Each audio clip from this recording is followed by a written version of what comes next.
E muito Tá. bem-vindos a mais um programa Francamente, aqui pela Rádio Difusora e também pelo portal jj.com.br, Taina Franco na área, sempre trazendo aqui pautas importantíssimas, com gente especializada, para a gente gerar um conteúdo informativo, não só para Jundiaí, mas para todo mundo que nos vê no YouTube também. Vai lá, acesse o canal do Francamente no YouTube e conheça aí a face dos nossos convidados. Gente, essa pauta de hoje é uma pauta que não vai ser só hoje, a gente vai aí, já trouxe essa pauta antes e eu vou continuar trazendo essa pauta, primeiro porque sou mulher e segundo porque a gente tem que falar sobre a violência contra a mulher, senão a gente não consegue construir políticas públicas eficazes para que as mulheres que sofrem violência sejam acolhidas, sejam protegidas, para que a gente tenha diminuição no número de feminicídios. A gente está vivendo aí uma pequena pandemia e esses números têm se mostrado cada vez maiores. Então, eu trouxe aqui 3 convidados para a gente falar sobre isso hoje. Bem-vindos, tudo bem? Bem-vindas. Apresentem-se. Quem começa? Ficou todo mundo tímido de repente. Posso começar? Pode começar primeiro as damas, por favor. Obrigada, Paulo. Eu sou Andréa de Castro, sou advogada, atuo já há quase 10 anos já. Sou presidente também da Comissão da Mulher Advogada, da 33ª Associação da OAB aqui em Jundiaí.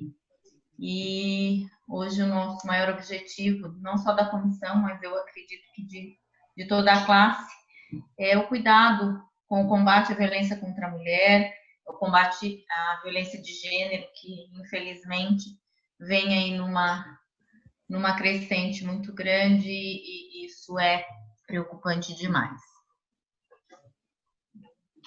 Oi, boa noite. Eu sou Andréa Bojo, eu sou investigadora de polícia e eu trabalho na Delegacia de Defesa da Mulher. Eu estou fazendo 15 anos de polícia e lá também a gente trabalha, né? Também com a violência doméstica, né? Com companheiro, tudo a Lei Maria da Penha. A gente trabalha também com abuso infantil, né? O maus tratos contra a criança e também o maus tratos contra a pessoa idosa, contra a mulher idosa.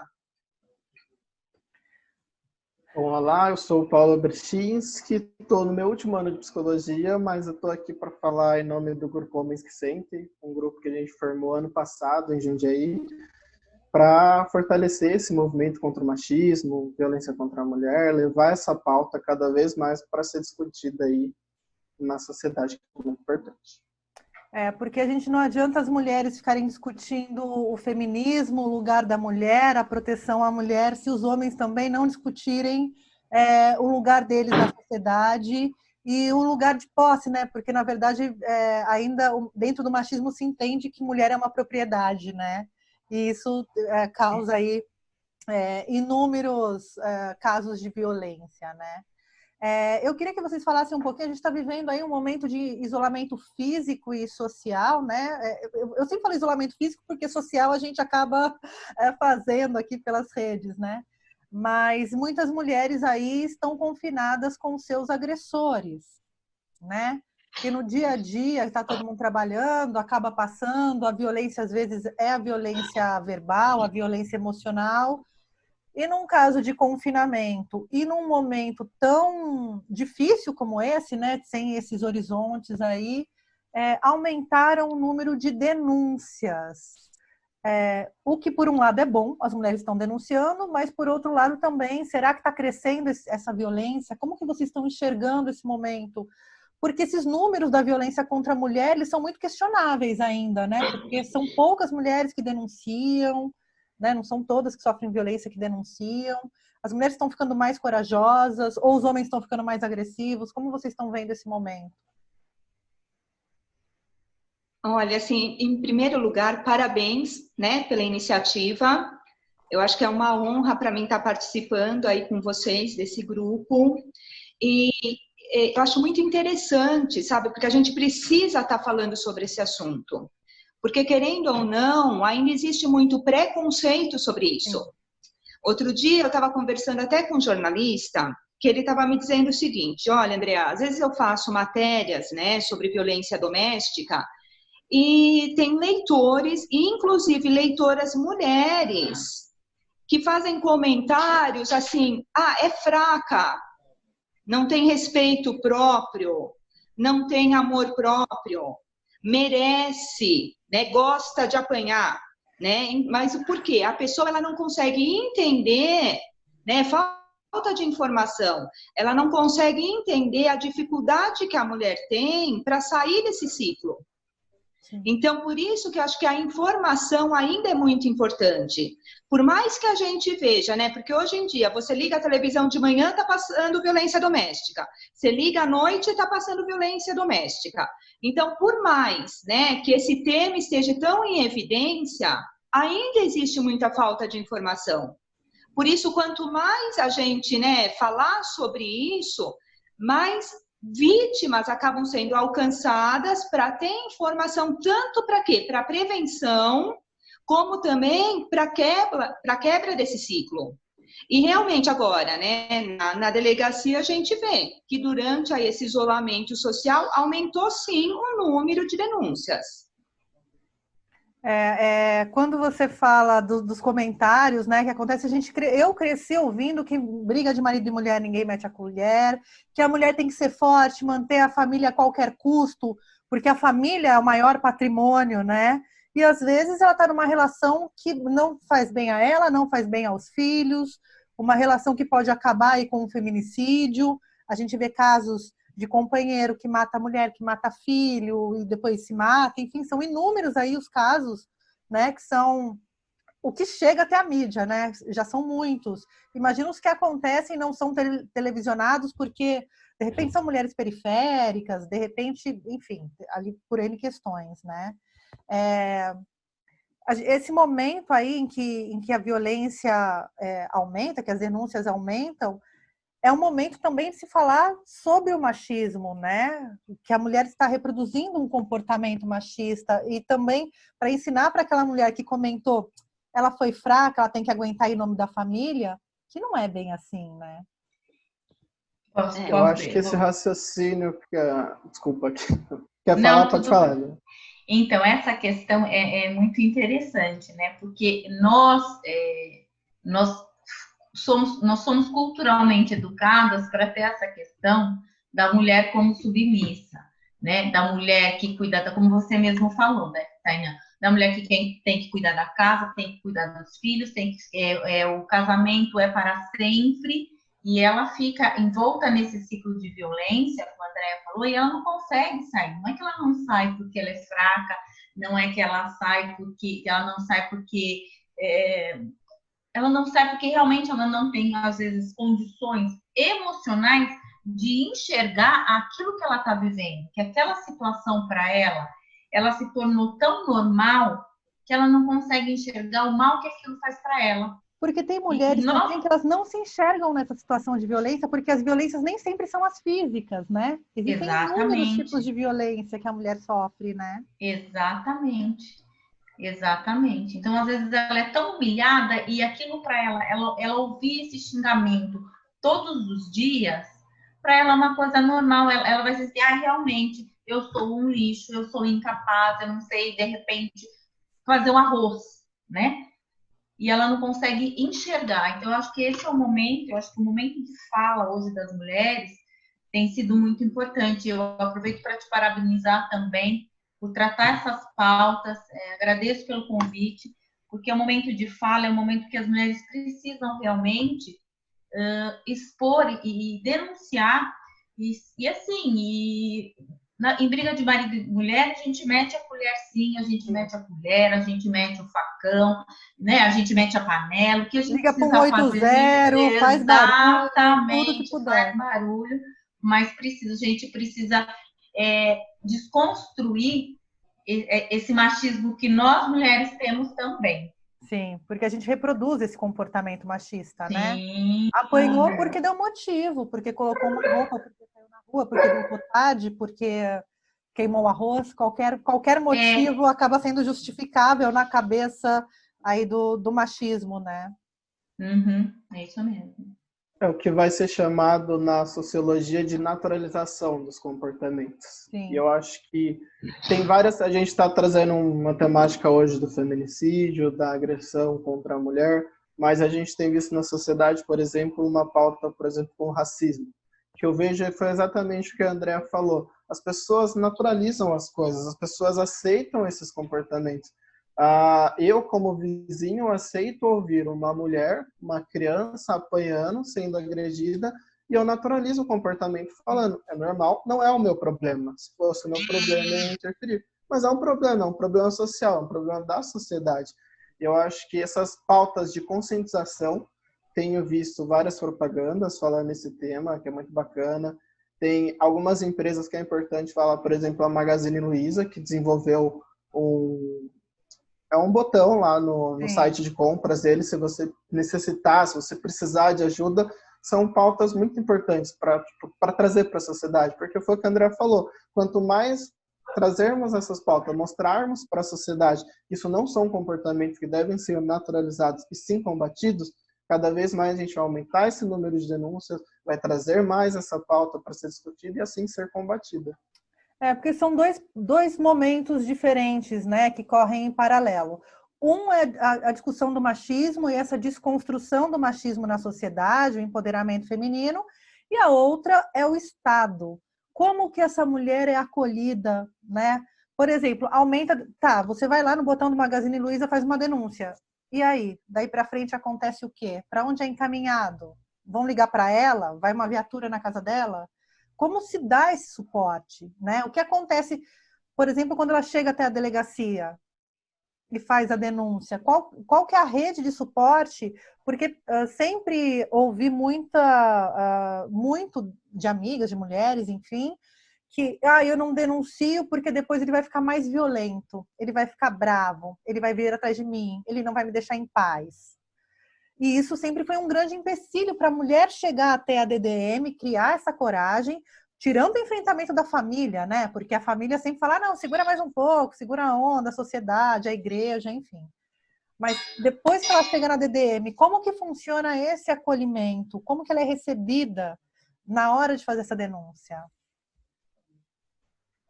O que acontece é o seguinte, nós temos, primeiramente, até eu acho importante a gente falar aqui, o canal Ligue 180, certo? Que é nacional.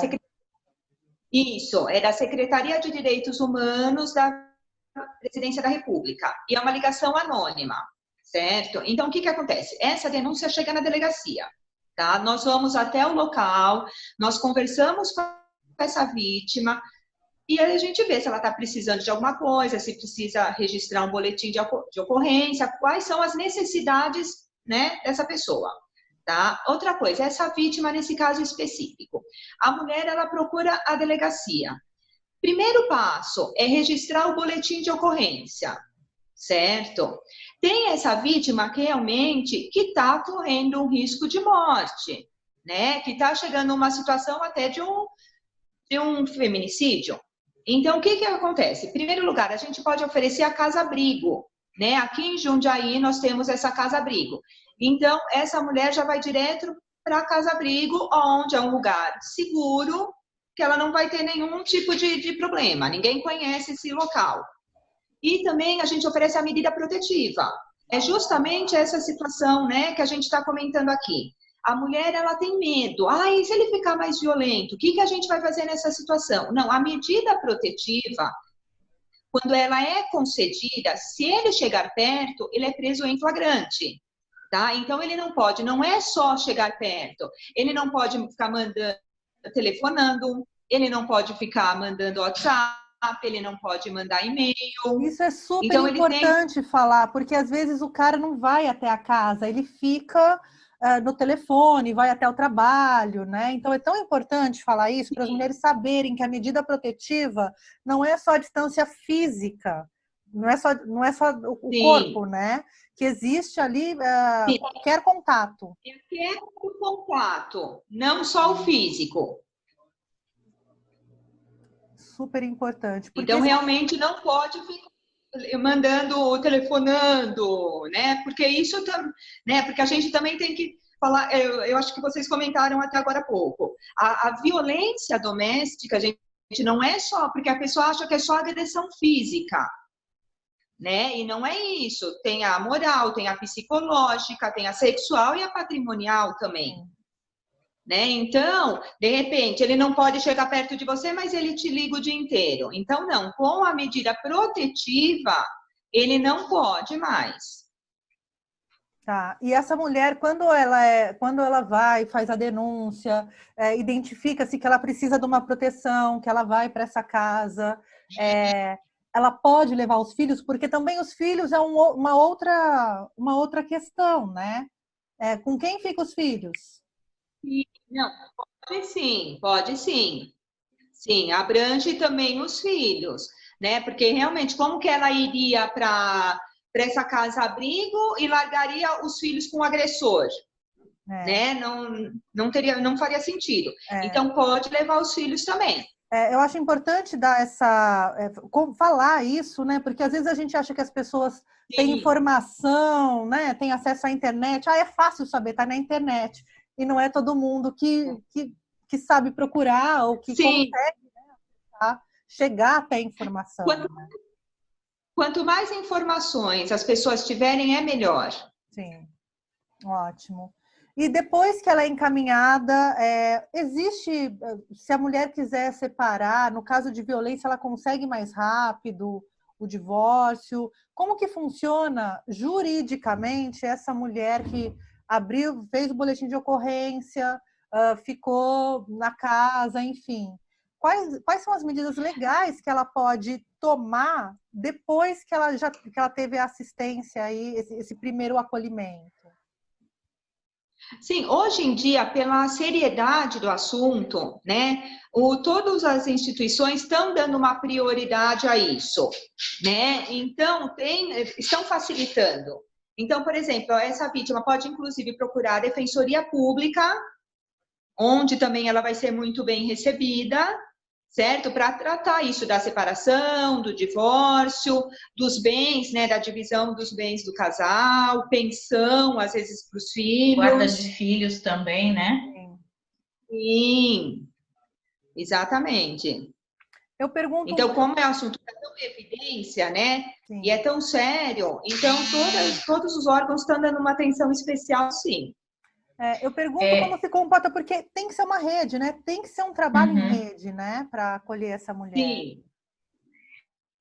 Aqui em Jundiaí nós não temos, mas São Paulo tem uma vara especial de violência contra a mulher, de violência doméstica, uma vara especial, inclusive a juíza da vara, a doutora Tatiane Moreira, e que faz um excelente trabalho.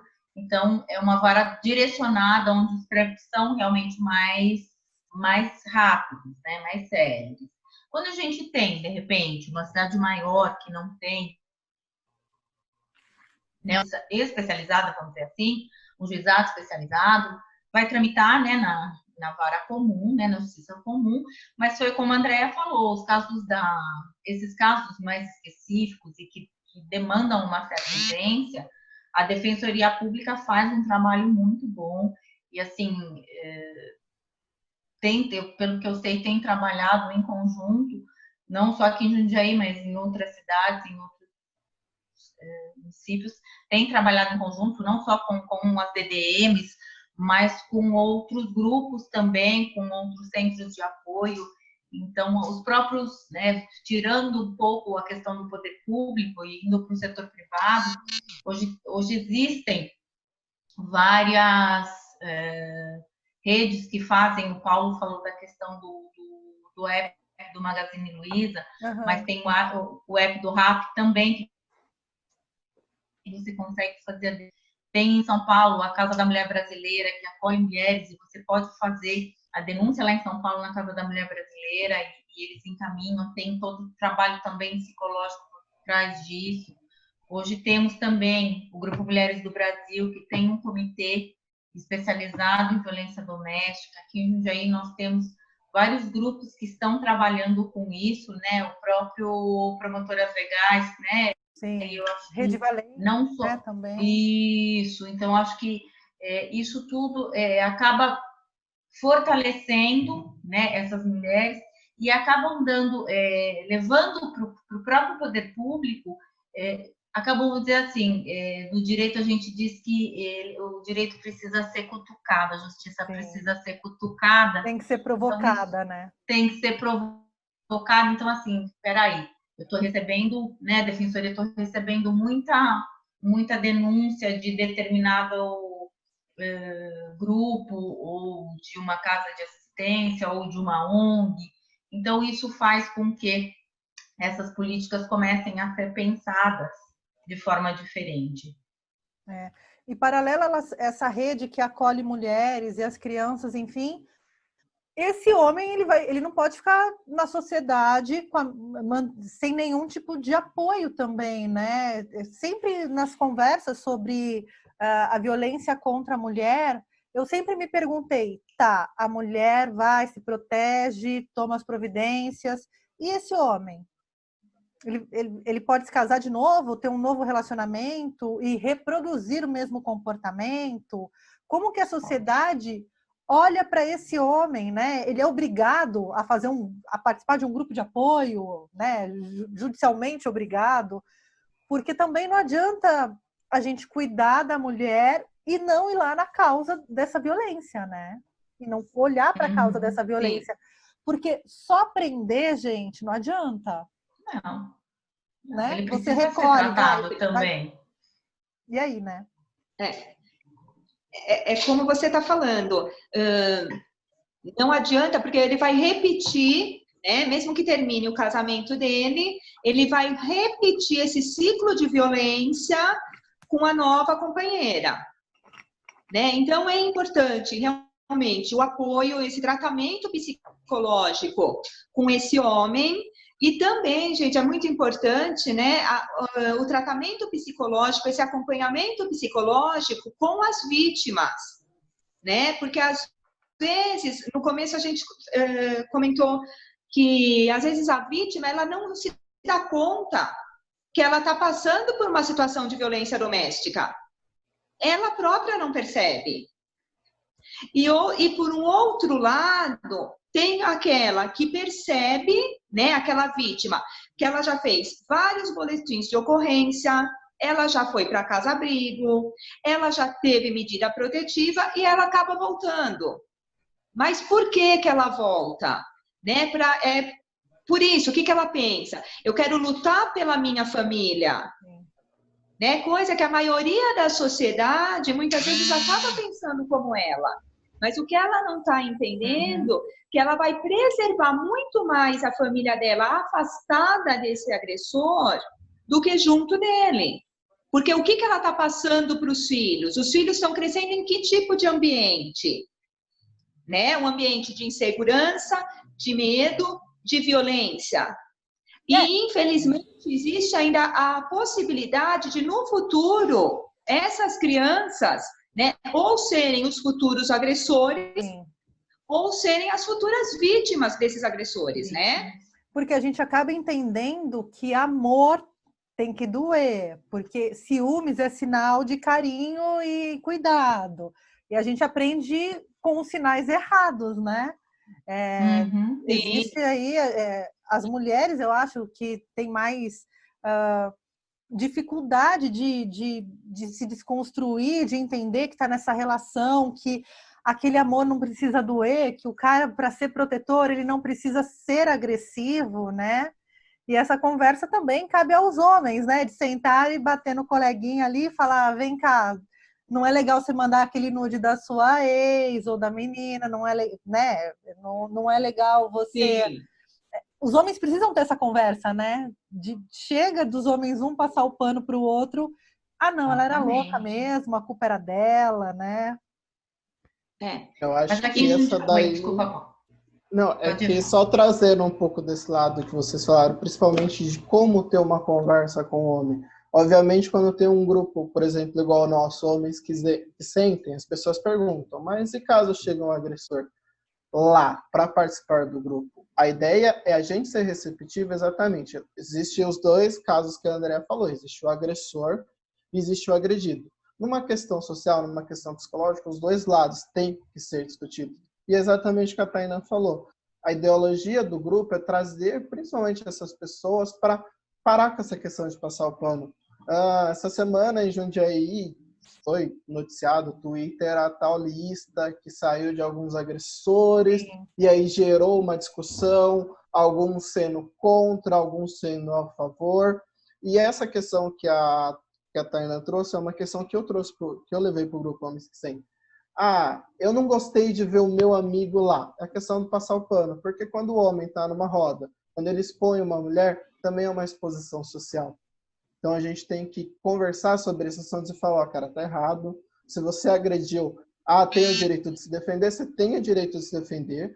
Expõe o que você falou, mas você agrediu. Você tem que trabalhar esse lado. Seja as agressões que a gente trouxe, verbal, psicológica, física e sexual. Toda agressão, ela gera uma sequela para a pessoa. E a gente tem que começar a tratar essas questões, porque se você não trata essas questões, foi o que vocês também trouxeram aqui. Você tem filhos, você tem crianças vivenciando esses fatos. E eles começam a trazer esses fatos. Então, seja a Rede Valentes trabalhando com as mulheres, seja a Rede Homens que Sentem trabalhando com homens, toda a questão tem que ser trabalhada. E essa questão que você falou, tem que parar de passar o pano por coleguinha, tem que mostrar, tem que fazer os homens, a desconstrução do homem também, de assumir o erro, de se mostrar proposto a mudar o seu erro e não continuar. Porque se a pessoa não muda o erro, não trata o erro, ela continua errando e vai casar de novo, vai separar de uma mulher, vai bater na outra mulher, e esse homem nunca vai parar de emitir esse comportamento. Então tem que trazer esses assuntos, essas pautas também, por uma questão de apoio psicológico para o agressor, para o agredido, para que esse comportamento suma de vez aí para que esse ciclo pare, né? Esse ciclo de violência acabe. Quando a gente fala de feminicídio, a gente fala de uma violência de gênero, acontece com mulher. A gente estava falando um dado aqui que mulher trans ela não entra na estatística. Não. E que entra na estatística do feminicídio? Tem que ser o marido, o namorado, o companheiro? Ou a gente até comentou do caso do cara que queria sair com a moça não quis sair, ele matou a moça.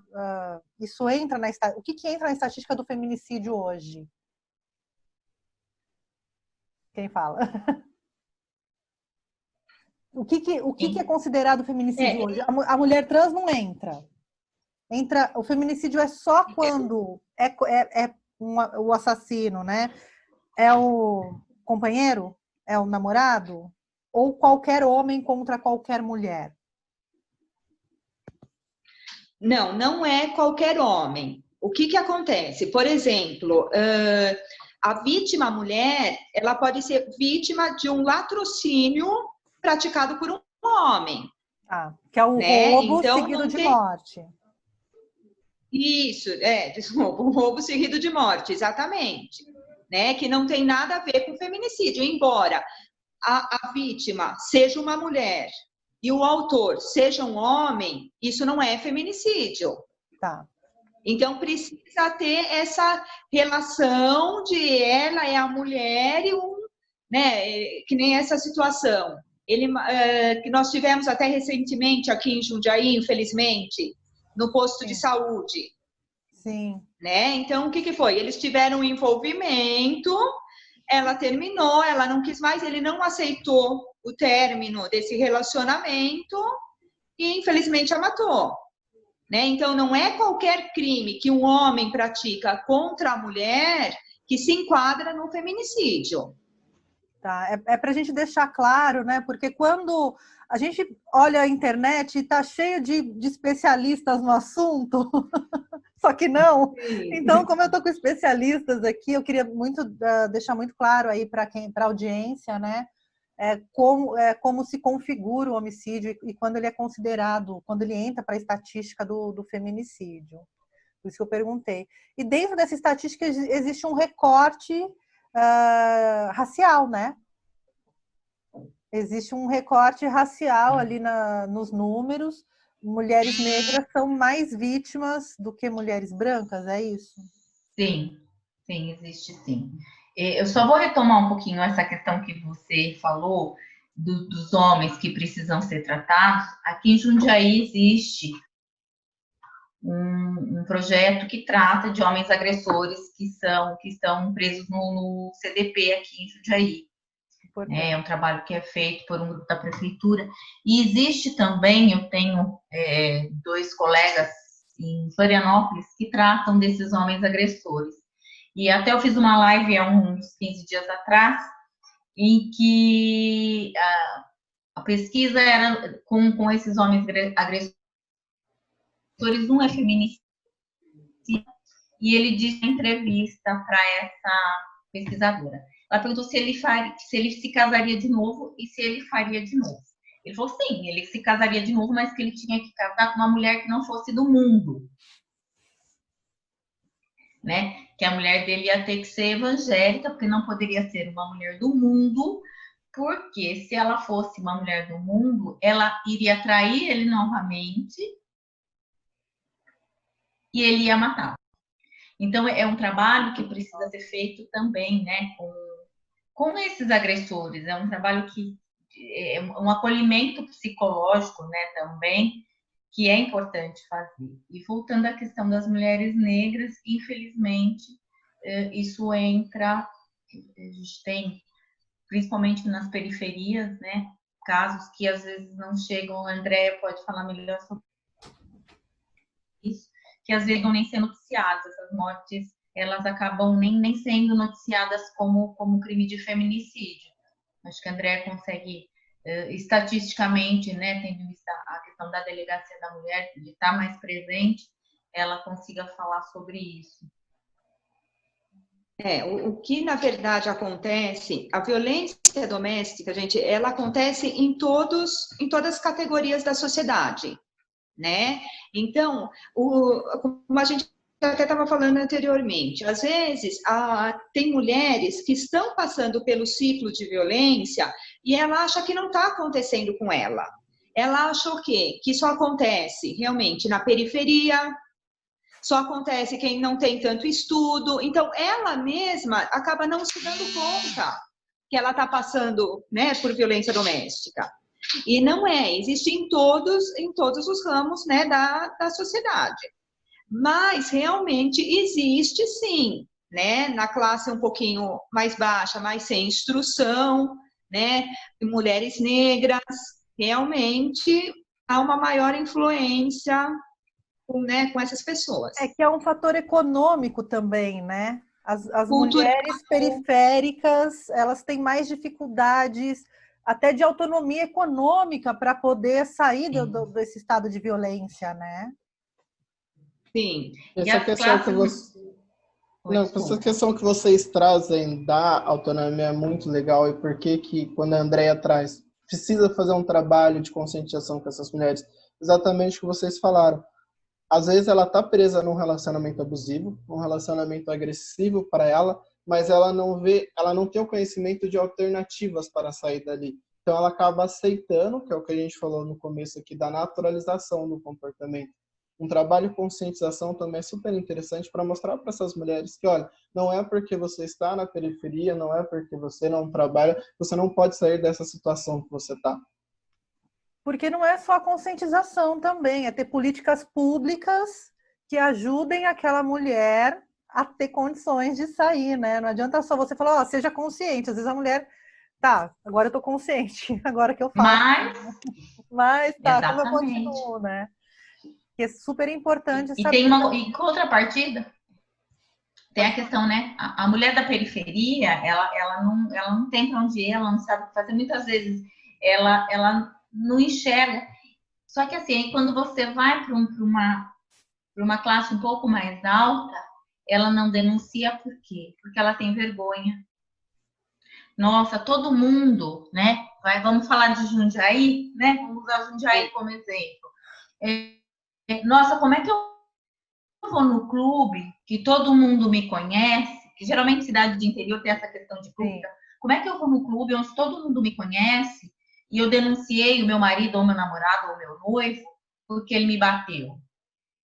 Então, isso também, né? Para essas mulheres, às vezes elas falam, não, eu não vou denunciar porque eu tenho vergonha, porque eu sou conhecida na cidade, porque eu sou uma profissional conhecida, ou porque a minha família é conhecida. Então, isso também, ou porque eu dependo dele financeiramente, ou porque ele falou que se eu denunciar, ele vai tirar os meus filhos, ele não vai pagar pensão, enfim. Então, essas mulheres também precisam de um acolhimento, elas precisam começar a perceber que elas têm que falar, que independente de classe A, B, C ou D, elas estão sendo violentadas, elas estão passando, Porque ainda que seja acho que muito pior do que a violência física é a violência moral. eu ia falar isso.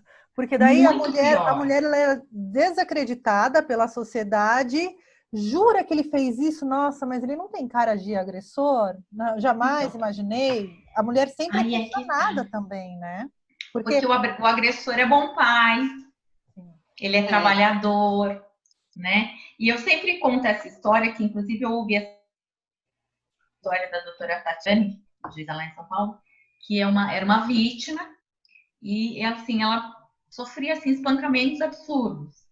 E ela tinha um defeito de nascença, ela era manca, ela tinha uma perna mais curta que a outra. E no depoimento dela, ela disse o seguinte: olha que coisa forte, que coisa chocante. Que as surras que ela levava, ela já não sentia mais. Que aquilo, a dor física para ela, não tinha mais importância.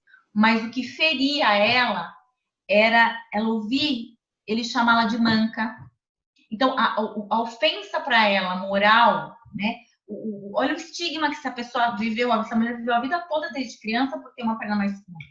A vida dela toda, ela teve que ouvir brincadeiras, pessoas que usavam, né, do defeito físico para, de alguma forma, agredi-la, né? Ou apenas tirar sarro, coisa de criança até. Mas, para ela, o que doía mais era o marido chamá-la de manca, do que se ela falou: eu prefiro que ele me bata todos os dias, em vez de me chamar de manca. A dor moral dela era muito maior do que qualquer surdo. Então, isso, a gente precisa fazer um trabalho, né, não só nós, advogados, o pessoal da DDM, que eu sei que faz um trabalho muito bacana aqui em Jundiaí, a imprensa, você assim, abre muitos horizontes, e hoje isso é muito importante. Essas mulheres precisam perceber que elas precisam se desvincular, elas precisam sair desse ciclo, e que elas podem buscar ajuda, e que elas vão buscando, elas precisam ter medo de buscar ajuda. O poder público está aí, às vezes ele pode ser lento, pode, né? A justiça é lenta. Nós sabemos, nós vivemos num país que, infelizmente, as coisas elas tendem a ser um pouco morosas. Uhum. Mas que elas têm que ter fala. Como o Paulo falou da lista do esposo, a gente tem que incentivar iniciativas, mas ao mesmo tempo a gente tem que mostrar caminhos corretos. Eu não posso expor, né, o agressor da maneira como ele foi. Não estou defendendo os meninos também, mas existem métodos, nós temos canais de denúncia. Nós temos a DDM, nós temos a Defensoria Pública, nós temos 190, nós temos 180, né? Temos os CREAS, os CRAS, temos uma série de caminhos, temos assistência social, né, no município, nos postos de saúde. Então, a maneira que essas meninas, né, o encorajamento é fantástico, a fala é fantástica, mas precisa ser direcionado e assim levar para essas mulheres mesmo, fortalecer essas mulheres a falarem e mostrarem para elas que esse ciclo precisa ser quebrado. Sim. Para vocês, assim, para a gente já ir encaminhando, eu quero ter essa conversa diversas vezes com vocês, porque eu acho que a gente tem que falar sobre isso, e quanto mais a gente falar, mais a gente espalha a palavra por aí, porque às vezes uma pessoa que está ouvindo e se encoraja, a gente talvez aí ajude uma pessoa a sair de uma situação de vulnerabilidade, de agressões, enfim, patrimoniais, físicas, emocionais. Então, esse é um tema que eu quero trazer. Eu já trago esse tema aqui com uma certa constância, quero aumentar ainda para a gente poder sempre se aproximar de quem nos escuta e não só ficar falando na teoria, mas na prática, como essas mulheres podem ser socorridas e como elas podem buscar ajuda, né? A DDM tem algum tipo de trabalho, não digo nem preventivo, mas mulheres, se você perceber tais sinais, a primeira agressão, já denuncia na primeira, ou a primeira se releva, denuncia na segunda. Existe aí alguma... não é nem cartilha, mas uma orientação da DDM com relação à violência doméstica? Então, a DDM, ela é uma delegacia especializada, né? Então, qualquer dúvida, né, que essa mulher tiver, ela pode ir na DDM para conversar, né? Ela pode tirar. Várias mulheres aparecem lá e falam: olha, eu só quero uma orientação. Legal. Né? Então, elas buscam, tem muita mulher que hoje em dia já busca isso. Né? Então, ela vai lá: olha, eu estou passando por isso, estou passando por aquilo, qual o caminho? Né? Então, qualquer dúvida, né, que essa mulher tiver, a DDM está sempre de portas abertas, não precisa necessariamente ir numa delegacia para registrar o boletim de ocorrência. Você pode ir na delegacia para ter uma orientação, para tirar uma dúvida. Né? Às vezes, tem mulheres que querem, na verdade, a gente percebe, elas estão lá porque elas querem um pouco de atenção, elas querem conversar, elas querem desabafar, porque às vezes sentem até um pouco de vergonha, né? Vergonha de falar com uma amiga, vergonha de falar com um familiar, e acabam procurando a gente lá. Então, a DDM está de portas abertas para receber essas mulheres. Vão lá, tiram as suas dúvidas, a gente vai dar uma orientação da melhor forma possível. Que importante esse trabalho da DDM. Eu fico muito feliz de ver como as coisas têm avançado nesse sentido, né? Como essa rede mesmo de acolhimento e de proteção à mulher, ela tem se fortalecido, né? E é tão importante isso, porque só assim a gente consegue transformar a sociedade, né? Não adianta a gente pensar em milhares de coisas se a gente não começar do básico, né? Que é a pessoa ter direito à sua integridade física, à sua dignidade, né? Ao bem-estar, né? E é importante a gente saber que, de um lado, tem o Estado, de alguma forma, amparando essas mulheres, né? A justiça, de alguma forma, porque se desacredita tanto, né? A justiça do país e coloca tudo no mesmo balaio, né? E não, existem trabalhos que estão sendo fortalecidos e que são muito importantes para a cidade, né? E para as pessoas que vivem nela, né? Olha, considerações finais aqui, por favor, gostaria de ouvir vocês. Eu quero agradecer a oportunidade, Tainá, parabéns pelo trabalho, por colocar pautas tão importantes, né, nesse momento que nós vivemos, no momento de isolamento, no momento de pandemia, onde as mulheres estão com seus agressores a maior parte do tempo. Parabéns para a Andréa também, que faz esse trabalho na DDM, Paulo, com os meninos, falo meninos, os meninos do Homens que Sentem, um trabalho que eu acho super importante, falar de masculinidade, discutir essas questões. Homem pode, eu digo sempre isso, homem pode chorar sim, homem tem sentimento, é ser humano.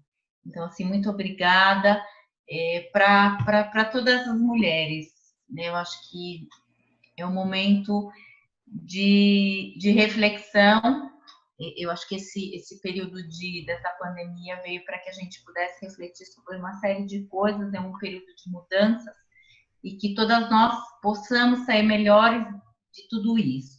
Não existe um mundo normal mais, né? Existe vamos dizer assim, um novo normal, mas que nós mulheres possamos nos unir, ainda que virtualmente, ou quando possível pessoalmente, para discutirmos essas questões de violência de gênero, essas questões de violência doméstica, e buscarmos, né, nós que temos condições para isso, buscarmos formas de levarmos para que, eu digo sempre isso nas minhas reuniões com os membros da comissão da mulher advogada, nós temos que levar voz para quem não tem, nós temos que gritar para quem não consegue, e nós temos que levar luz para iluminar caminhos, porque não adianta eu ter luz e brilhar sozinha, eu tenho que levar luz e iluminar o caminho de tantas mulheres que aí estão e que precisam de ajuda.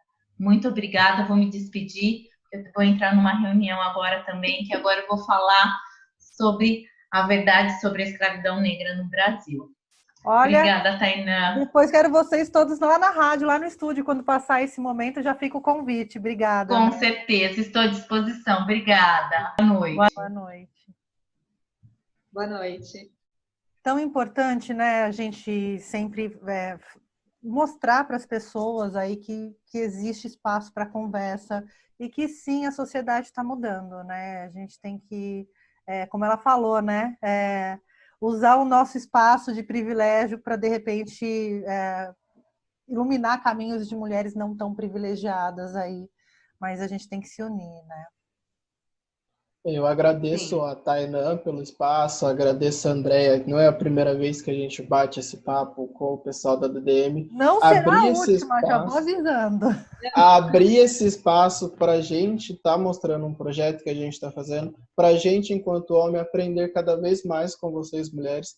A ideia que a gente leva do grupo, ninguém está querendo roubar o espaço de fala, muito pelo contrário. Queremos aprender com vocês e aprender como nós podemos nos posicionar e ajudar cada vez mais a fazer com que todas essas, o que eu chamo de doença social, o racismo, o feminismo, não, desculpa, Machismo. o feminicídio, o machismo, feminicídio, a violência contra os LGBTs, todas essas doenças sociais, trazer mais essas discussões para a pauta para que a gente diminua e faça essas doenças sociais desaparecerem de vez da sociedade.